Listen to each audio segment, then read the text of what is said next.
Chapter 1, How It All Began. Once upon a time, blah, blah, blah. There was a girl named Rosalina who used to live with her mom, her dad, and her two sisters, Luna and Shadow. Why would I tell you their names? Well, they'll be important later. One day, her dad killed her mom, and Rosalina and her dad moved, leaving Shadow and Luna behind. When Rosalina was 11 years old, she had a new mom, her stepmom Leah, and her stepbrother Liam. She got into an argument with her dad and mom, till one day her heart broke. Her sanity was at a 10. After a year now, she was 12 years old. Her dad and mom were murdered. Who knew her brother would be able to snap like that? She thought to herself. She thought her brother's sanity was at a 1, and he also was now broken-hearted. 2 years later, Rosalina is now 14. Her brother was taken to a mental hospital. She was taken to her sister's house. Luna was 15 and Shadow was 18, which meant she was now queen. One day, Shadow got so jealous of Luna being Rosalina's favorite sibling. Armed with a knife, Shadow killed Luna. Then, she realized what she had done, disappointed in herself. After Rosalina came through the door, she said, "Well, if you weren't favoritisming, she would still be alive." Shadow yelled back at Rosalina, angry and upset about what happened. She shot her sister Shadow with her black magic. After realizing what she did, she tried to stab herself, but she didn't die.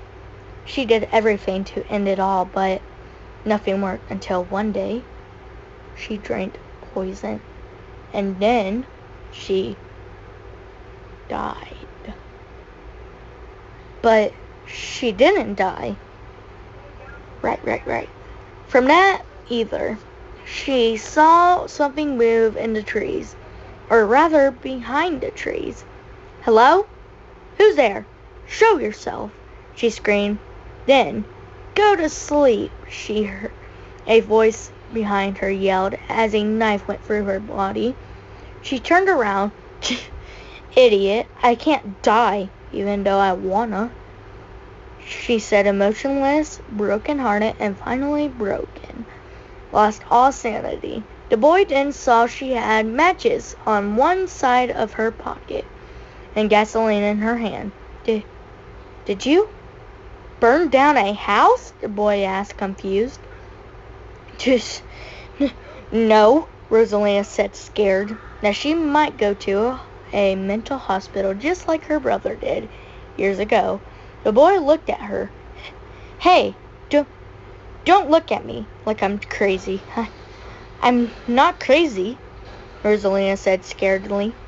Boy then said, "I'm not, 'cause I'm crazy too," the boy said. "I'm not crazy. I'm insane. There's differences. And insane and crazy. Crazy means you were born emotionless. Insane means your whole world collapsed and you dropped with it." Rosalina sat next to the boy as she explained. So, what's your name?" the boy asked. "My name's Rosalina," Rosalina said, uncomfortable. If only she knew what that name meant, she thought to herself. "My name's Jeff. Jeff the Killer," the boy said. "You don't know what my name means, huh?" Rosalina said, tearing up. "No," Jeff said. It means psychopath in Morgana. According to normal people, it's a pretty name," Rosalina said, trying not to cry. What's Morgana?" Jeff asked, confused. "Morgana's my home, where I'm from," Rosalina said. "Why'd you come here?" Jeff asked. My sisters, who are now dead, Rosalina said. Then Jeff looked at her in complete realization. What were their names? He asked. One's name was Luna and the other's Shadow, Rosalina said, confused but oh so excited. Slender has them, and a proxy, Jeff said. What's a proxy? Rosa asked, and then Jeff took her hand, and he took her to a mansion deep in the woods. She saw her sisters outside playing with two little girls outside. She waved, and her sisters were shocked to see her. They both looked at each other with tears in their eyes and ran inside, leaving the two little girls outside to play. After she got the deeds, she explained, saying, I'd rather kill cruel people than innocents, and I'd rather save poor children who are victims of abuse and other terrible situations, and let all the cruel children burn in hell. After hearing her statement, everyone there looked at her in complete and utter shock. They never thought about the innocents, because there are no more innocent people or children in the world. There are like 1% left of innocent people and children in the world. And after all that, I will say one hint for you. Bad parents and children. Lock your doors and turn off the lights, and never ever open your closet door during the day or night. You'll never know if she's hiding there. What will Rosalina do? Well, if you're a good little kid, and you have a abusive family member or family, you have nothing to fear. She will come into your house and tell you that she will not hurt you. She only wants to help. You let her help. She will stand at the door and kill your family member who's abusing you. Then she will take you with her and raise you as her own. But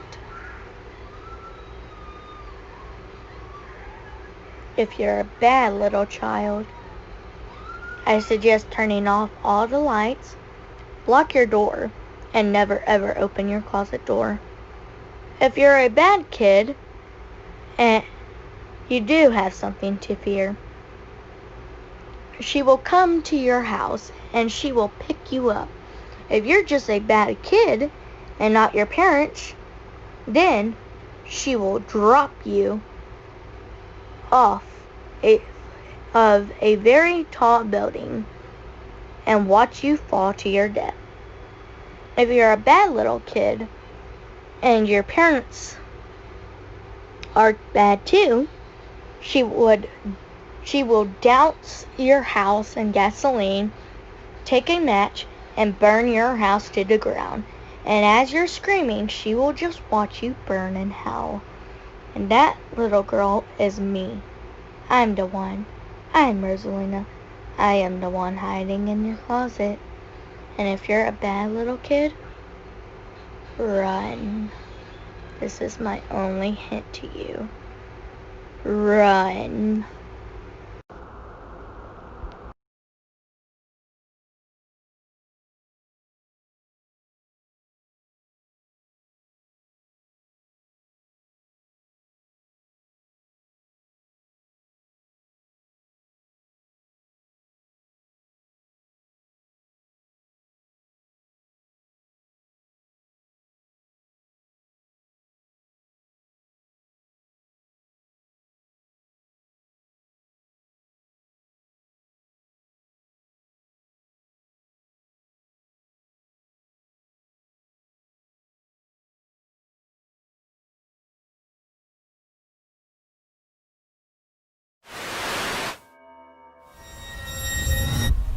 Chills. Warning, the following videos have been reported to cause serious cases of bad luck that could last up to a lifetime. Watch at your own risk. Number 10. Cursed video.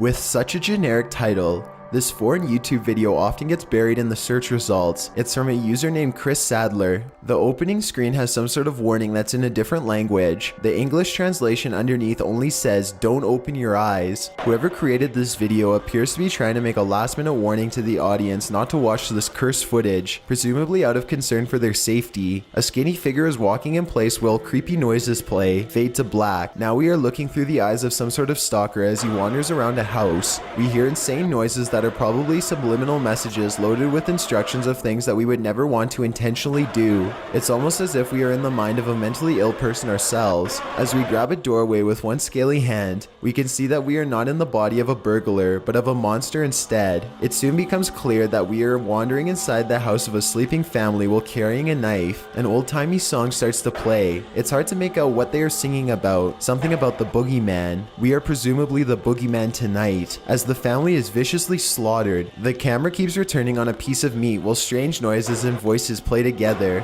A blood hand flops over a bathtub. It looks like we could be draining somebody of their blood before we feast on their corpse. It's almost as if the video is encouraging you to kill and partake in cannibalism on a deeper subconscious level. Who knows how many actual murders have been inspired by watching this.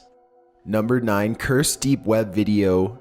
Ashton Jackal is searching the deep web for cursed videos one night when he comes across a site that few people have ever seen before. He quickly downloads 3 videos and watches one of them before calling it a night. The file is just a quick clip that he doesn't think much of at the time. It's an animated short made somewhere in Japan. In it, the dark outline of a man is screaming while surrounded in red flames. His teeth, nose, and eyes are also red as the scream gets louder and his jaw opens wider. There is Japanese text before and after the clip, though Ashton Jackal can't understand what it says. It's a weird clip for sure, he thinks to himself, but he doesn't think much more of it and goes about daily life as normal. Several days later, he is on his phone in the bathroom when suddenly he hears a huge scream to his right. It takes him a second to realize that it's the same scream from the cursed video that he watched some nights before. He thinks that maybe his wife is in the other room watching the video or something. The explanation doesn't make much sense, but it's the best one he can come up with at the time. Suddenly, his bathroom window starts to violently rattle and shake. He screams in surprise. He still doesn't truly believe that the cursed video could be to blame. There's no such thing, he thinks to himself, so it must have been a gust of wind. He is surprised to find that his wife is asleep, so it couldn't have been her watching the video. Either he was going completely insane, or else he really had heard a scream just outside of his window. He wasn't sure which option sounded worse. Now determined to get to the bottom of this, Ashton Jackal goes back online to try and research more about the video, but he's surprised to find that the deep website is now gone. His browser history shows no sign of ever visiting there before. The video, however, is still on his hard drive, so he uploads it onto YouTube. As far as he knows, this is the only copy of the cursed video left in existence. For better or worse, he posted the video in hopes that other people could verify that the curse is real. Someone told him that the Japanese writing in the beginning has poor grammar, but